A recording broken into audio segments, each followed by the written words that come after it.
राजकोष के लुटेरे। दोस्तों, आपने इसके पिछले भागों में पढ़ा कि सुल्तान सिंह सभी राजकोष लूट लेता है और विशालगढ़ के पास सभी राजा चिंतित होकर अपना राजकोष रखवाने लग जाते हैं। राजा विक्रम सिंह उसकी स्पेशल सुरक्षा व्यवस्था करते हैं। परंतु एक दिन जब वो एक खजाना लूटने जाते हैं तो उन्हें पता लग जाता है कि सभी राज्यों ने अपना राजकोष विशालगढ़ में रखवा दिया है। तो वो कहते हैं अब हम विशालगढ़ का खजाना लूटेंगे और पता लगवा लेते हैं कि विशालगढ़ के खजाना किस क्या सुरक्षा है अब उसके आगे। और फिर उस रात लाखन सिंह, मंगल सिंह और कुछ डाकू अतिथि गृह के पास पहुंचे। छोटे ठाकुर, मैंने खिड़की से रस्सी का फंदा फंसा दिया है, अब तुम जल्दी से ऊपर चढ़कर बांकेलाल को उठा लाओ। और रस्सी के सहारे मंगल सिंह और कुछ डाकू ऊपर चढ़ गए। उधर अतिथि गृह में कोमल गद्दों पर लेटे बांकेलाल की आंखों में नींद का नाम नहीं था। उसकी आंखों के सामने विशालगढ़ का राजकोष घूम रहा था। और तभी बांकेलाल की आंख खुल गई। कौन है? तुम लोग यहाँ कैसे आए? हम तुम्हें लेने आए हैं, अगर तुमने शोर मचाया तो अभी खंजर घोंप देंगे। क्या चाहते हो तुम? मेरे पास कोई राजकोष नहीं, मैंने राजकोष की चोरी नहीं की। बांकीलाल की हालत खराब हो गई। चुपचाप हमारे साथ चलो, अगर जरा भी बोले तो गर्दन अलग कर देंगे। और फिर रस्सी के सहारे नीचे उतरकर डाकू बांकीलाल को जंगल में ले गए। अभी तो राजकोष मेरे हाथ भी नहीं लगा और ये डाकू मेरे पीछे लग गए। हे बजरंग बली, मेरी रक्षा करना। जय हनुमान। कुछ ही देर में उन डाकुओं ने बांकेलाल को सुल्तान के सामने पेश किया। सरदार, यह बांकेलाल है, इसे हम राजकोष की सुरक्षा के बारे में सब कुछ पता है। अरे बाप रे, कहाँ फंस गया? उधर, बहुत अच्छा बांकेलाल, हमें उस राजकोष के बारे में सब कुछ सच से बता दो, नहीं तो तुम्हारा खूबसूरत सिर धड़ से अलग कर देंगे। जब बांकेलाल कुछ नहीं बोला तो, बोलो बांकेलाल, राजा विक्रम सिंह ने राजकोष की सुरक्षा का क्या प्रबंध किया है? मैं कुछ नहीं मालूम, महाराज ने मुझे कुछ नहीं बताया। अच्छा, तो तुम ऐसे नहीं बताओगे? लाखन सिंह, बांकेलाल के हाथ काट दो। हाय मेरे प्यारे प्यारे हाथ! सरदार, बताता हूँ, अभी बताता हूँ। पहले ये वायदा करो कि आप मेरे हाथ नहीं काटोगे। हाथ कट जाएंगे तो मैं हलवा पूरी मिठाई कैसे खाऊंगा? और फिर बांकेलाल ने डरते डरते सारी सुरक्षा व्यवस्था सुल्तान सिंह को बता दी। लेकिन सरदार, आप मेरी सहायता के बिना उस राजकोष तक नहीं पहुंच सकोगे, और अगर आप मेरी सहायता चाहते हैं तो मुझे लूट के माल में से आधा हिस्सा देना होगा। बांकेलाल, तुम सुल्तान सिंह से आधा हिस्सा मांग रहे हो? हम तुम्हारी जुबान काट लेंगे। सोच लो सरदार, अगर आपने मेरी जुबान काट दी तो राजकोष तक पहुंचने की जानकारी कौन देगा? बहुत चालाक मालूम देते हो, एक बार राजकोष मेरे हाथ लग जाए फिर सारी चालाकी निकाल दूंगा। अच्छा माकेलाल, मैं तुम्हें राजकोष का 10वां हिस्सा दूंगा, लेकिन अब भी अगर तुमने इनकार किया तो तुम्हारी गर्दन अलग कर दूंगा। अरे बाप रे बेटा बांके, जो मिलता है चुपचाप ले ले, यहाँ तो गर्दन भी धड़ से अलग होती दिखाई दे रही है। सरदार, मुझे आपकी बात मंजूर है। तो ठीक है, राजकोष लूटने के बाद तुम्हारा हिस्सा नगर के बाहर शिवपुर के पुराने मंदिर में बचा देंगे। सुरक्षा के बारे में बांकेलाल ने सारी बातें पूछकर सुल्तान सिंह ने उसे विशालगढ़ पहुंचा दिया। सुल्तान सिंह की बताई योजना के अनुसार अगली रात बांकेलाल ने महल में लगी घंटियों को रस्सियों से काट दिया। ये रस्सी भी कट गई। अब ना रहेगी रस्सी और ना बजेगी घंटी। सेना को राजकोष को लूटने का भी पता नहीं चलेगा। हे भगवान, यदि सुल्तान सिंह राजकोष लूटने में सफल हो गया तो मैं अपने हिस्से में से चांदी का दीपक जलाऊंगा। रात को दूसरे ही पहर में सुल्तान सिंह ने राजमहल पर चुपचाप आक्रमण कर दिया। राजमहल के दरवाजे पर खड़े सैनिकों की मारकर सुल्तान सिंह ने भीतर प्रवेश किया। ओ, डाकू आ गए! तुरंत खतरे की घंटियां बजाओ। अरे ये घंटियां तो बजती नहीं, रस्सियां काटी हुई हैं। आह!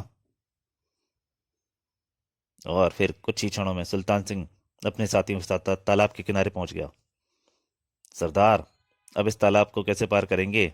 इस तालाब में तो भयंकर मगरमच्छ तैर रहे हैं। ठहरो लाखन सिंह, बांकेलाल ने हमें किसी कील को घुमाने के लिए कहा था। हाँ, याद आ गया। ओह, यह रही वकील है। हाँ, यही है वकील, जिससे कमाने से यहाँ पुल बन जाएगा। और फिर सुल्तान सिंह के कील घुमाते ही तालाब पर एक पुल बन गया। पुल द्वारा तालाब को पार कर सुल्तान सिंह विशाल कक्ष के सामने पहुंचा। पलक झपकते ही डाकुओं ने द्वार पर खड़े सैनिकों को मारकर विशालगढ़ का द्वार खोल दिया। अभी कुछ डाकुओं ने भीतर प्रवेश किया ही था कि आह जल गया, आह बचाओ, वो आग से जल गए। ठहरो साथियों, आगे मत बढ़ो, यह दरवाजा नहीं, मौत का कुआं है।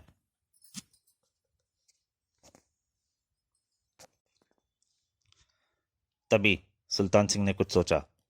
यहाँ पर बांकेलाल ने कोई चीज घुमाने के लिए कहा था। हाँ, वह रही कील, मैं उसे अभी घुमाता हूँ। और यह सोचकर सुल्तान सिंह ने उस कील की ओर बढ़ा।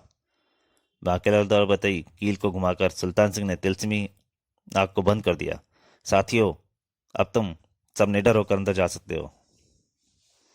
और फिर तो सभी राजकोष पर टूट पड़े। साथियों, सारा राजकोष उठा लो, जल्दी उठाओ। इतने हीरे जवाहरात मैंने अपने जीवन में कभी नहीं देखे। मैं तो बस हीरे हीरे उठाऊंगा, इतनी सारी स्वर्ण मुद्राएं। और फिर सारा राजकोष लेकर सुल्तान सिंह वहां से निकल गया। और जब राजा विक्रम सिंह को कुछ सैनिकों ने राजकोष लूट ली जाने की सूचना दी। नहीं, ऐसा नहीं हो सकता। यदि डाकुओं ने हमला किया तो घंटियां क्यों नहीं बजाई गईं? महाराज, हमने घंटियां बजाने की बहुत कोशिश की, लेकिन लेकिन लगता था किसी ने पहले ही सारी घंटियां रस्सियों से काट दी थी। रस्सियां काट दी थी। घंटियों की रस्सियां काट दी थी? लेकिन किसने? महामंत्री, तुम उस नमक हराम का पता करो, हम उसे फांसी की सजा देंगे। महाराज, घंटियों की रस्सियां काटने वाला अवश्य कोई महल का आदमी होगा। फांसी? बाप रे, मुझे अभी खिसक को बचाना चाहिए। शिव के पुराने मंदिर में वहीं पहुंचना चाहिए। अगर राजा को पता चल गया तो। और तभी राजा विक्रम सिंह ने सेनापति से कहा, सेनापति, तुम सेना को आदेश दो कि वे डाकुओं का पीछा करें। देश विदेश का कोना कोना छान मारो, मुझे सुल्तान सिंह जिंदा या मुर्दा चाहिए। महाराज, मैं पहले ही उन डाकुओं की तलाश में सेना भेज चुका हूँ। राजा विक्रम सिंह को सेनापति से बातें करते देख नाकेलाल खिसकने लगा। लेकिन नाकेलाल, तुम ऐसे चुपके से कहाँ जा रहे हो? मारे गए। महाराज, मैं अपने तरीके से उन डाकुओं को पकड़ने जा रहा हूँ। शाबाश माकेलाल, हमें तुमसे यही आशा थी। बांकेलाल जल्दी जल्दी वहां से चल दिया। बच गए, नहीं तो राजा अभी पकड़ लेता। चलो बेटा बांकेलाल, भागो यहाँ से, सिर पर पांव रखकर। और उधर विशालगढ़ के बाहर पुराने शिव मंदिर में। साथियों, आज की लूट के माल के 3 हिस्से मैं लेता हूँ और 1/4 हिस्से को तुम सब आपस में बांट लो। बांकेलाल को कुछ नहीं मिलेगा, मैं उसे आते ही कत्ल कर दूंगा। ठहरो सरदार, इस लूट के माल में सबको बराबर हिस्सा देना होगा। मंगल सिंह, तुम जानते हो क्या कह रहे हो? सरदार, मैं अपना हक मांग रहा हूँ, और अपना हक मांगना कोई अपराध नहीं। ओह, लगता है मंगल सिंह की मौत आई है। खामोश गुस्ताख, हम तुम्हें जिंदा नहीं छोड़ेंगे। तुम बागी हो गए हो। साथियों, मंगल सिंह की बगावत की सजा दो। सुल्तान सिंह का आदेश पाते ही कुछ डाकू मंगल सिंह की ओर बढ़े। तभी, खबरदार, कोई मंगल सिंह को हाथ नहीं लगाएगा। वह ठीक कह रहा है, हम सबको बराबर का हिस्सा मिलना चाहिए। हाँ हाँ, हमें बराबर का हिस्सा मिलना चाहिए। तो उस डाकू मंगल सिंह की सहायता के लिए आ गए। साथियों, ये सब बागी हो गए हैं, इन सबको मौत की घाट उतार दो। सुल्तान सिंह, मुझे भी आज तुमसे अपने पिता की हत्या का बदला लेना है। और फिर सब डाकू एक दूसरे पर टूट पड़े। कुछ ही देर में बहुत से डाकू मारे गए थे। तभी घायल मंगल सिंह ने सुल्तान सिंह के पेट में तलवार घोंप दी। आह, मर गया। घायल मंगल सिंह भी गिरकर मर गया। और जब बांकेलाल वहां पहुंचा तो लगभग सभी डाकू तड़प तड़प कर मर चुके थे। कुछ घायल डाकू तड़प रहे थे। अरे वाह ऊपर वाले, आज तो तूने पूरा छप्पड़ फाड़ कर ही खजाना दे दिया। आहा, पानी। सुल्तान सिंह बोला, बांकेलाल, मेरे पेट से तलवार निकाल दो। आहा। लेकिन बांकेलाल ने जैसे ही सुल्तान सिंह के पेट से तलवार खींची, तभी विक्रम सिंह और महामंत्री पहुंच गए।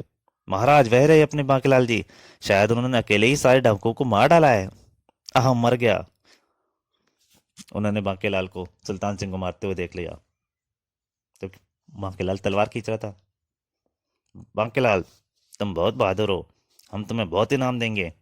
तुमने सारा राजकोष बचाकर हमें अपमानित होने से बचा लिया। और फिर मारे गए बेटा बांकेलाल। अगर ये सब थोड़ी देर ना आते तो आज सारा राजकोष तेरा ही होता। आज तो इन्होंने योजना की नहीं, तेरी ही टांग तोड़ दी।